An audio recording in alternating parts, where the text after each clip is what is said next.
This is Bishop Dr. Truman Burst.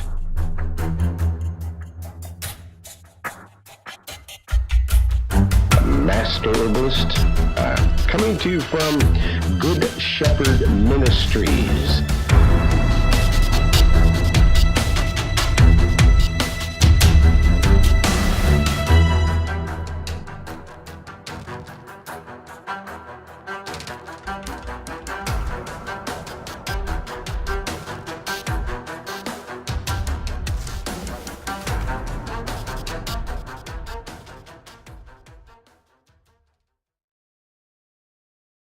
That is our email. We can respond faster by email to answering people's questions about natural remedies in detail.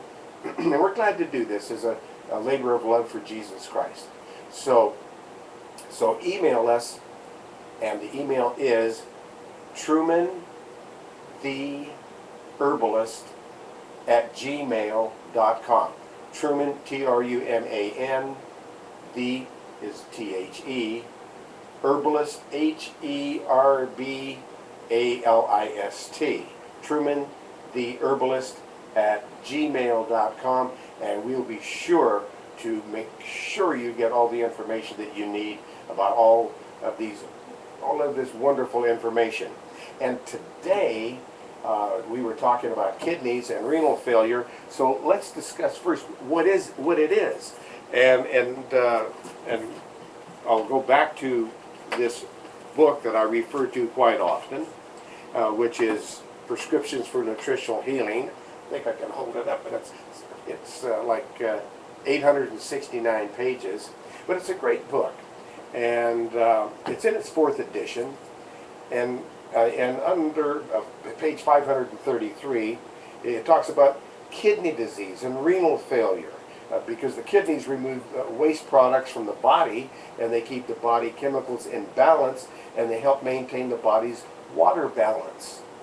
So there's a number of different renal kidney problems that may occur, and the kidneys may be damaged by exposure to certain drugs or toxins, including heavy metals, solvents, chemotherapy agents, snake or insect venom, poisonous mushrooms, and pesticides, just to mention a few things that can really toxify the kidneys.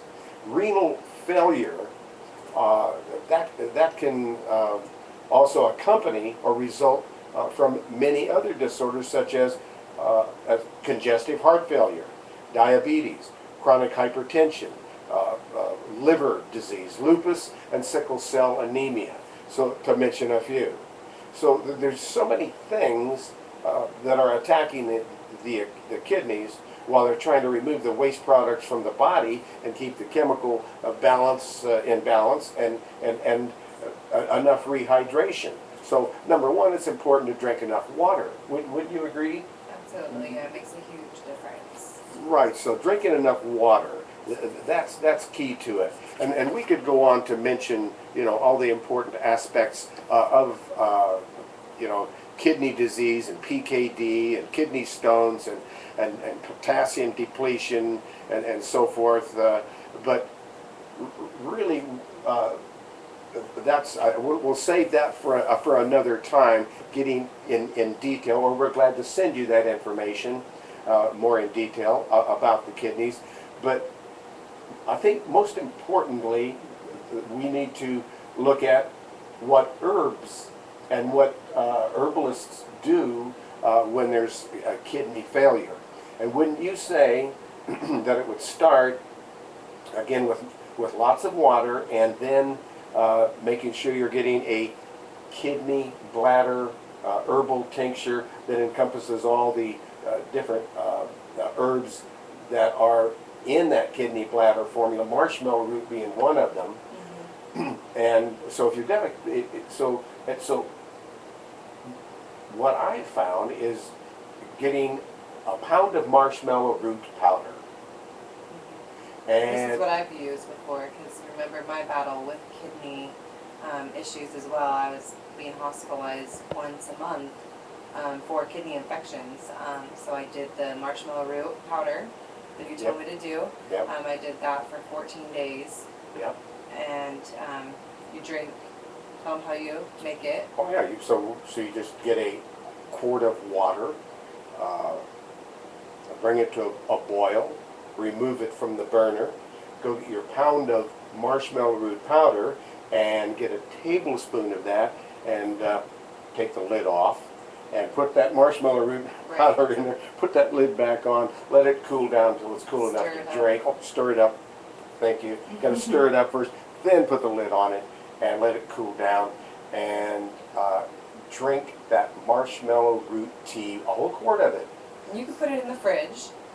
Just put it in like a pitcher, a plastic pitcher. Dump it in there, throw it in the fridge, and just keep, get a water bottle, keep filling it up, and keep drinking it until it's gone. Until you go through the whole quart. Right. And you can take it as a warm tea, or you can drink Warm it it up, cold. cold. And you can add, for instance, that kidney bladder herbal tincture to that 10-15 glass of tea or cup of tea, of marshmallow root tea. Or you can take that with juice. You can take that separately if you don't want to taint the taste. It does have a little bitter taste, so it's a little bit easier to hold it under your tongue and then chase it with juice. That's how I do it, but if and that's important because they're versatile. You don't have to just have a tea. You can use some sweet tasting juice, your favorite kind. So then it tastes like good tasting juice. Yep. And then you can add raw honey to the marshmallow root tea. That's usually what I did. A little bit of raw honey to sweeten it up, make the tea a little bit more appetizing, I guess. Yeah, sure. And these are important because a lot of people don't like the taste of some of the herbs, and that disguises the taste. And raw honey is full of enzymes and is a wonderful nutrient and a wonderful medicine in small doses. But there was one other thing that would just, because the kidneys, well, they're glands. There's two of them right there, and people get a backache. It's really a kidney ache if they're not drinking enough water, which is about 80 ounces of water a day, or at least 2 quarts. That's only 64 ounces. So if you could at least get 2 quarts, set yourself traps. Put 2 or 3 glasses of water here or there, and so you run into them somehow, because most people aren't water drinkers anymore, and they don't have time, and they forget, and they become dehydrated, and then we have kidney problems. Yep, carry a water bottle so then you just see it and just keep filling it up, and that way you don't have to, grab what's convenient, and you can drink quality water.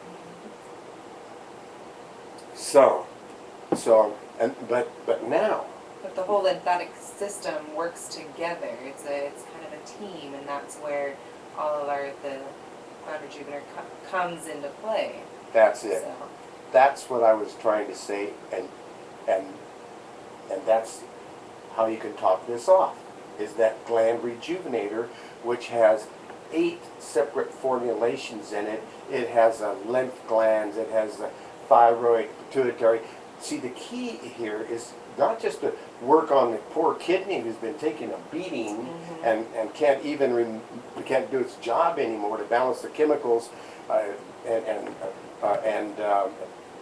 balance the properties of the not only the chemicals but the water balance of the body, which is so important, and you have to keep the body rehydrated. But it isn't just working on just the kidneys. It's working on all of the glands at the same time.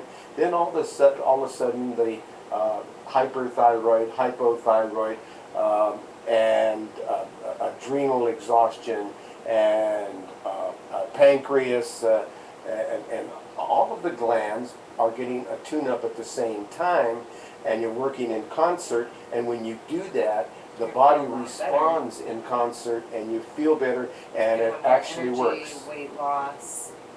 So yeah, you're going to get a lot more benefits than just having better kidneys. So yes, that's the good thing, and yes, because kidney pain is no fun. No, not at all. It's a very painful.